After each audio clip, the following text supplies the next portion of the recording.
పరిస్థితిని ఇజ్రాయెల్ తమకు అనుకూలంగా మార్చుకుంటుంది. అక్కడ ప్రభుత్వం కుప్పకూలిపోవడంతో ఆ దేశంలోని సైనిక సంపత్తిపై దాడులు చేస్తూ తమకు భవిష్యత్తులో ఎలాంటి ముప్పు రాకుండా జాగ్రత్తలు తీసుకుంటోంది. అసద్ దేశాన్ని విడిచి వెళ్లిపోవడంతో అక్కడ సైనిక స్థావరాలు, ఎయిర్ ఫోర్స్, నేవీకి చెందిన ఆయుధాలపై దాడి చేసి ధ్వంసం చేసింది. అంతేకాక క్షిపణులు, సబ్ మెరైన్లు, నౌకలతో పాటు హెలికాప్టర్లు సైతం దాడుల్లో ధ్వంసమయ్యాయి. సిరియా సైన్యం వదిలి వెళ్లిపోయిన ఆయుధాలు ఉగ్రవాదుల చేతుల్లోకి వెళ్లకుండా ఉండేందుకు ఈ దాడులు చేసినట్టు ఇజ్రాయెల్ ప్రధాని నెతన్యాహు తెలిపారు. అయితే ఇప్పుడు అక్కడ ఆపద్ధర్మ ప్రభుత్వం ఏర్పాటు కావడంతో ఇజ్రాయెల్ దాడులపై కొత్త ప్రభుత్వం ఎలాంటి నిర్ణయం తీసుకుంటుందనేది చర్చనీయాంశంగా మారింది.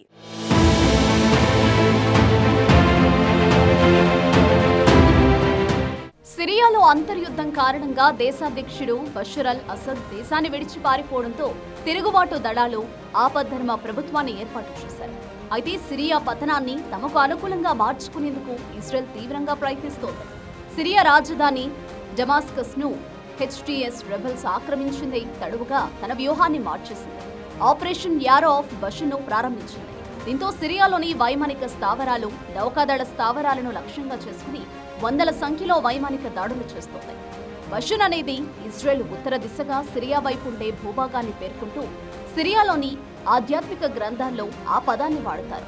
ఇప్పుడు ఆ పేరుతోనే ఇజ్రాయెల్ ఆపరేషన్ ను ప్రారంభించింది. ఓవైపు హమాస్ పై దాడులు చేస్తూనే సిరియాలోని రెబెల్స్ కదలికలపై నిఘా పెట్టింది. డిసెంబర్ 7వ తేదీ అర్ధరాత్రి బషర్ ఇక ప్రభుత్వాన్ని నడపలేరని అంచనాకు వచ్చిన ఇజ్రాయెల్ సిరియాలోని వందల కొద్దీ వ్యూహాత్మక స్థావరాలను ధ్వంసం చేయాలని ప్రణాళికలను సిద్ధం చేసుకుంది. ముందుగా సిరియా ఎయిర్ ఫోర్స్ తీర ప్రాంతంలో ఉన్న క్షిపణులు, సబ్మెరైన్లు, నౌకలను ధ్వంసం చేయాలని ప్లాన్ చేసింది. డిసెంబర్ 10వ తేదీన ముందుగానే ఫిక్స్ చేసుకున్న 320 లక్ష్యాలపై దాదాపు 350 యుద్ధ విమానాలతో దాడి చేసింది. తొలి రోజే సిరియా వాయుసేన, నేవీ ఆయుధాలను 80% ధ్వంసం చేసింది.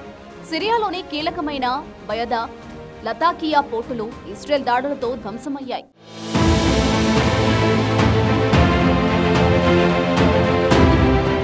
ప్రాధాన్యత క్రమంలో దాడులు చేస్తూ వచ్చిన ఇజ్రాయెల్ 15 వరకు నౌకలను పేల్చేసింది. ఇక రాడార్లు, క్షిపణులు, అటాక్ హెలికాప్టర్లు తీవ్రంగా దెబ్బతిన్నాయి. ఈ ఆపరేషన్ కోసం ఇజ్రాయెల్ ఏళ్ల తరబడి సేకరించిన ఇంటెలిజెన్స్, ప్లానింగ్ ఉపయోగపడ్డాయి. తమ మిత్ర దేశమైన సిరియాలో ఆయుధాలను ఇజ్రాయెల్ ధ్వంసం చేస్తుంటే ఇరాన్ ఎలాంటి సహాయం చేయలేకపోయింది. అక్కడ అసద్ ప్రభుత్వం కుప్పకూలిపోవడంతో ఇరాన్ చేతులెత్తేసింది. 1974లో ఇజ్రాయెల్ సిరియా మధ్య జరిగిన లైన్ ఆఫ్ కంట్రోల్ ఒప్పందాన్ని ఉల్లంఘించి మరీ ఐడిఎఫ్ దళాలు సిరియాలోని భూభాగంలోకి చొచ్చుకెళ్లాయి. రాజధాని డమాస్కస్ కు 20 కిలోమీటర్ల దూరం వరకు నెతన్యాహు సేనలు ట్యాంకులను తీసుకెళ్లారు. ఆ దేశంలో చాలా ప్రాంతాలు మాజీ అల్-ఖైదా ఉగ్రవాది ఆధీనంలోకి వెళ్లడంతో సిరియాలోని ఆయుధాగారాలు, సైనిక స్థావరాలు, వాయుసేన పరికరాలు, ఎయిర్పోర్టులే లక్ష్యంగా ఇజ్రాయెల్ బాంబు దాడులు చేస్తోంది. ఆ దేశాన్ని సైనిక పరంగా అత్యంత బలహీనంగా మార్చడమే లక్ష్యంగా ఆపరేషన్ యారో ఆఫ్ బషర్ను జోరుగా ముందుకు తీసుకెళ్తోంది. ఇక్కడ ఏర్పడే కొత్త ప్రభుత్వం కనీసం ఆత్మరక్షణ చర్యలు తీసుకోలేని విధంగా చేయడమే ఇజ్రాయెల్ లక్ష్యమని తెలుస్తోంది. గత 48 గంటల్లో ఇజ్రాయెల్ సిరియాపై 480కు పైగా దాడులు చేసింది. 2007లోనూ ఇజ్రాయెల్ సిరియాలోని న్యూక్లియర్ రియాక్టర్ను పేల్చేసింది. ఇక 1967లో ఆపరేషన్ యాష్, 1981లో ఆపరేషన్ బొసిరాక్ వంటి ఆపరేషన్లు సిరియాపై ఇజ్రాయెల్ చేపట్టింది. మరోవైపు అమెరికా, ఇజ్రాయెల్ కుట్రలు పన్నే సిరియాలో బషర్ ప్రభుత్వాన్ని కూల్చేశాయని ఇరాన్ ఆరోపించింది. సిరియాలో ప్రభుత్వం కూలిపోవడంపై Iran supreme leader Ayatollah Ali Khamenei స్పందించారు. అమెరికా, ఇజ్రాయెల్కు సిరియా పొరుగు దేశం కూడా సాయం చేసిందని కీలక వ్యాఖ్యలు చేశారు. ఇరాన్ భవిష్యత్తులో మరింత బలోపేతమవుతుందని ఆశాభావం వ్యక్తం చేశారు.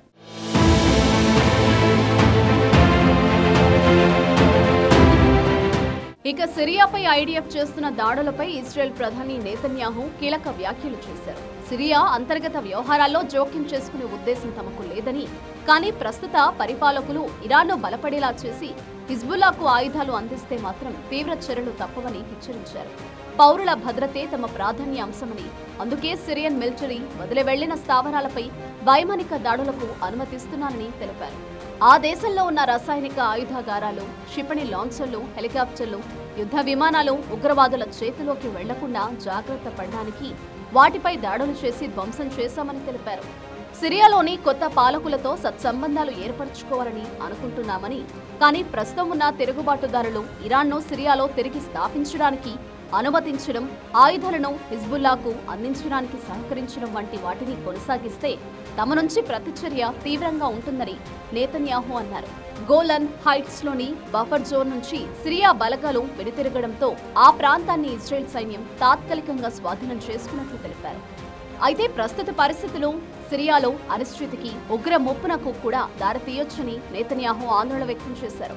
అధికార మార్పు సమయంలో సిరియా నుంచి పొరుగు దేశాలైన జోర్డాన్, లెబనాన్, ఇరాక్, ఇజ్రాయెల్కు ముప్పు వాటిల్లే అవకాశం ఉందని, అందువల్లే వారి వద్ద ఉన్న ఆయుధ సంపదను ధ్వంసం చేస్తున్నామన్నారు. సిరియా లెబనాన్ సరిహద్దుల్లో ఉన్న బఫర్ జోన్లోని మౌంట్ హెర్మాన్ను కూడా తాము ఆక్రమించుకుంటామన్నారు.